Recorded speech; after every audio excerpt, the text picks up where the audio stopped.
I just found out from a coworker that my husband secretly filmed us being intimate and posted it online, and after confronting him, I'm finding out there's even darker secrets he's been hiding. Last Friday I, 34 female, spent my evening with Kate, 24 female, who is a young friend from work as she wanted to discuss something personal with me. I didn't think anything of it as we do have a very personal relationship outside of work as well. As soon as I arrived to her place the tension in the air was thick. She explained that she wanted to discuss a serious matter with me but that she didn't know how to go about it. I told her to just rip the band-aid off and tell me. She told me that she had found 2 recordings of a woman she believed to be me on an adult website. I told her that wouldn't be possible but she was adamant that I was the woman in the recording. And she was right. I've never recorded myself exposed or making love with my husband but there I was in 2 recordings of 7 minutes and 4 minutes, both of them recorded in our old bedroom. As I rewatched every second of it, it starts to dawn on me that this was my husband's doing. But I pushed that deep down because there must be a reasonable explanation for this. Honestly, I left her place with my mind in a complete meltdown. I could barely hear what she was saying but she did follow up with a text saying she's been in contact with a website about getting it taken down and that she'll help me go through this. She also said she's scouring the internet in case there are more out there. I came home and pretty much ransacked my house looking for evidence and I found it. My husband was using a hidden spy cameras to spy on me and record me in my most intimate moments. I then just spent hours vomiting, crying, projectile vomiting some more and begging God to just let this be a nightmare. I am a deeply religious and a fully veiled Muslim woman, and I've never been with anyone but my husband, and all this time he has been sharing my most intimate moments with the world. I don't know what to think or what to do. I can't look at him or speak to him. I've locked myself in our bedroom pretending I'm sick. All I do is look up how other people have dealt with getting things removed and it seems like once it's on the internet it really is forever even if I remove it from this one website. I've been crying non-stop. He truly must be something demonic as he is right now talking about ordering in some of my favorites to see if I have an appetite since I haven't been eating well. I am so unbelievably hurt. I don't know how to share this with my family or how to ask for help. I'm crippled with shame, anger and pain. Answering some questions. 1. My husband, soon-to-be ex-husband, and I are the same religion, race, ethnicity and nationality. 2. My culture does not participate in honor killings and I'm not afraid of my family harming me or not siding with me. 3. My family would support me in divorcing him. In fact, they would demand I do. 4. The laws in my country are secular but in certain circumstances it allows for the various religious groups in the country to hold their own courts that can enforce their rulings, as long as it doesn't impose or break secular law or civil liberties. 5. I do plan on taking this to secular court and religious court as I want him punished. 6. I am veiled by choice and the vast majority of my fellow countrywomen do not veil. 7. I am a niqabi, meaning the only part of me visible to the public are my eyes. When I am with my family or with other women or in women-only spaces, I don't veil. 8. Kate and I do not share the same religion, nor dress alike and yet we are friends. Kel surprise. First update, I left him as I said I would. He went to work. The movers arrived, we packed my stuff and we left. The entire time I was crying to the point that even the movers were worried for me but I couldn't stop myself from crying. I went home, sat my parents and siblings down, and explained the situation. My parents were and still are confused. They are elderly and fragile. They don't understand the internet. They just keep saying okay, let's talk to the people and it will be gone. But my siblings understand. They are angry. They are sad and heartbroken on my behalf. My siblings and brother-in-laws took me home. We waited for him and well, we had a conversation with him. He denied it at first. So my brothers were firm with him and he started to be more truthful. He said he did it because he was depressed, because he had an adult video addiction, love-making addiction and because he didn't think anyone would see it. He said he posted only a few. When we asked him to be specific he said he posted anything from 5 to 8. We had him take it down but who knows how many times it has been downloaded or shared. In that moment I also found out he had a secret phone. He was also cheating on me with random women and street workers. All this time I was thinking he's working hard but nope, he was out disgracing himself and betraying our marriage. At some point he convinced us he needed to use the bathroom and he somehow managed to call his mother, who arrived at our home with his brother and cousins. There was a commotion as they were angry at the treatment of their family member. Then things calmed down enough to explain to them what he had done. His mother fainted. His mother is elderly and not in the greatest health condition. We called for an ambulance. My neighbor had also called the police and I was arrested by the time the ambulance arrived to take care of my mother-in-law. I spent the evening locked up. Didn't exactly have a polite conversation with him. So yes, I was arrested for assaulting him, specifically slapping him, and he refused to press charges. Got released the next morning and went home to my parents. Cried some more because my parents kept crying. Then a few days later I spoke to some lawyers my sister had contacted as they had experience with non-consensual material being posted online. They have been handling things with the police as I did press charges and they are dealing with the websites. I also have started the process of divorce. I went to the clinic and got tested and luckily he didn't give me anything so far, but I have another test scheduled just to make sure.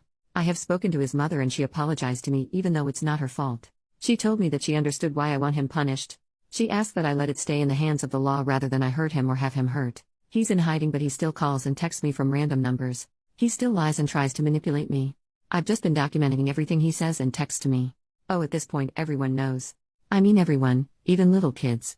And I feel more humiliated now than I did at first. Second update, this man has destroyed everything I have worked for and has completely destroyed the very little sense of stability and safety I had left. I had to resign from my job. A job that I loved. Jobs don't come easy for me with the way that I look. I can't work there anymore because I am a potential danger to the children and staff. Since perverted men have started to harass me at work. I work with vulnerable children, and mothers who have heard about me have started to refuse me working with their children.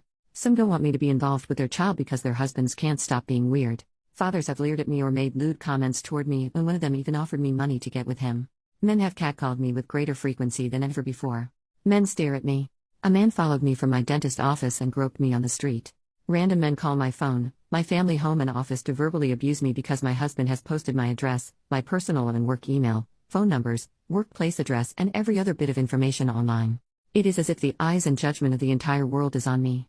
Yes, the great majority of people are sympathetic, kind, and in support of me. Many people have reached out in support of me, from old classmates to former colleagues, neighbors, members of my religious community, family friends, his family, and many, many more have expressed solidarity and kindness, but the crazies and pervs who believe him and are like him are bolder, louder, and much more noticeable. Then I find out from my lawyers and their investigators that he was drugging me and doing this stuff to me as I slept. I suffer from migraines and insomnia and take medication for it.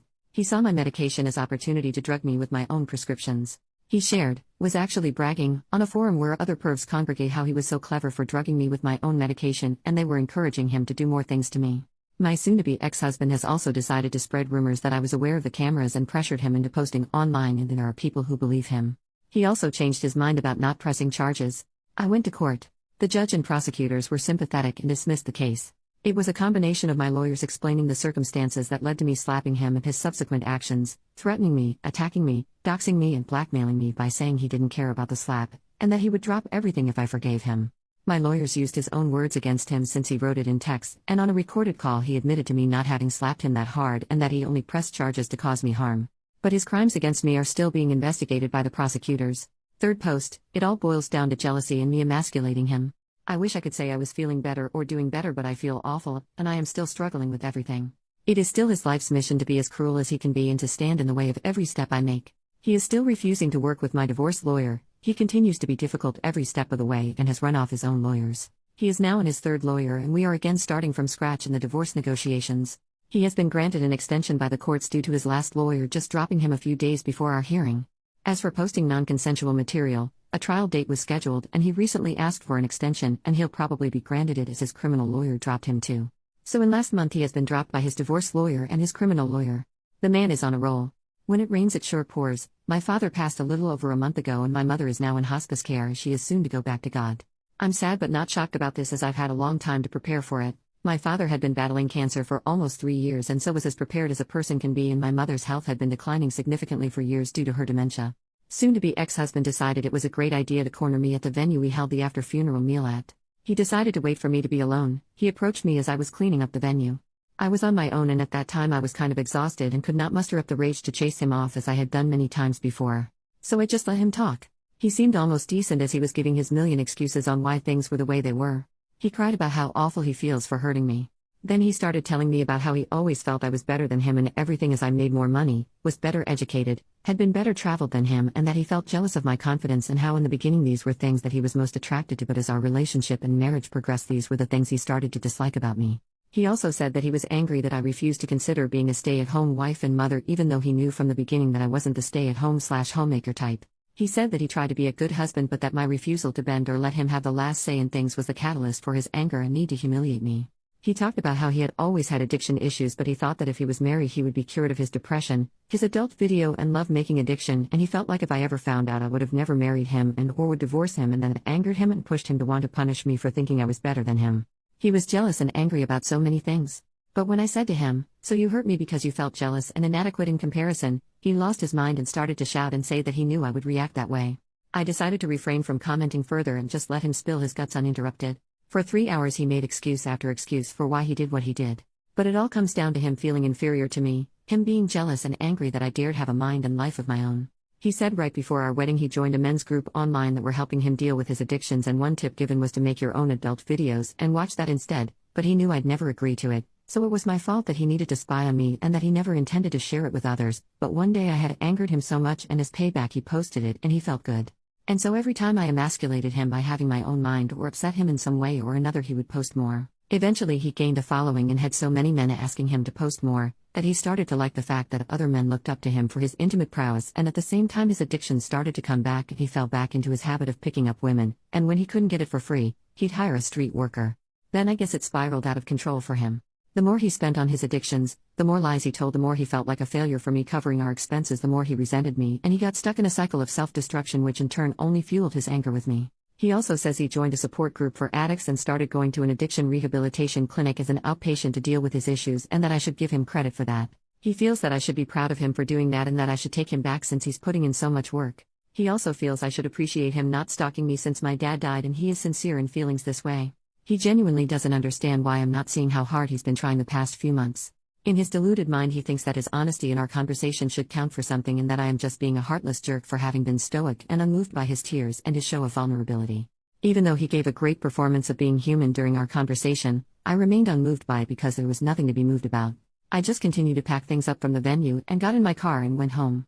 I'm still not working, I still have crazy men calling my phone at all hours of the day, and I still feel humiliated and embarrassed. The only good thing that has happened is that several of the sites have taken down the recordings and banned him from using their platforms. Fourth post, curses are like young chickens, they always come home to roost. Finally I have some good news. So a while back, I was granted a restraining and protective order, and my now officially ex-husband did continue to stalk and harass me. After the umpteenth time of calling the police and going to court he was finally imprisoned, and he has been in prison for a little over a month. I was also granted my divorce. I initially wanted a quick divorce and wanted to just give him everything he asked for, but he kept finding ways to delay or asking for more and more, and I just snapped, so I told my lawyers to do their worst and they did. My lawyers hated him and I got everything I wanted and way more. Not to gloat, but it was really satisfying seeing him cry. This has been the most peaceful month I've had in a long time. This entire time has been such a trying time and it has affected my mental and physical health. I've lost 12 kilograms and I've lost a ton of hair due to the stress he was causing me. But I can honestly say that him wailing in court was the chicken soup my soul needed. I've moved from my city and now live on the other side of the country, and I've gotten myself a decent enough job.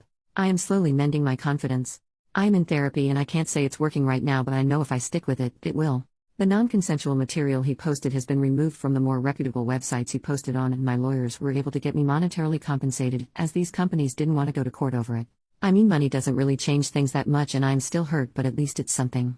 I'm also not so delusional as to think that it isn't still out there in some way or another, and I know there really isn't much I could ever do about that, so I'm just trying to make peace with it. Ex-husband will be serving time in prison for what he did. My lawyers are working with the courts and that should be sorted soon enough. I think the reality of the consequences are becoming very clear to him, as I have heard through the grapevine that he attempted to take his life and is now in protective custody until his trial date. He is facing up to 30 years and corporal punishment, and I absolutely look forward to it.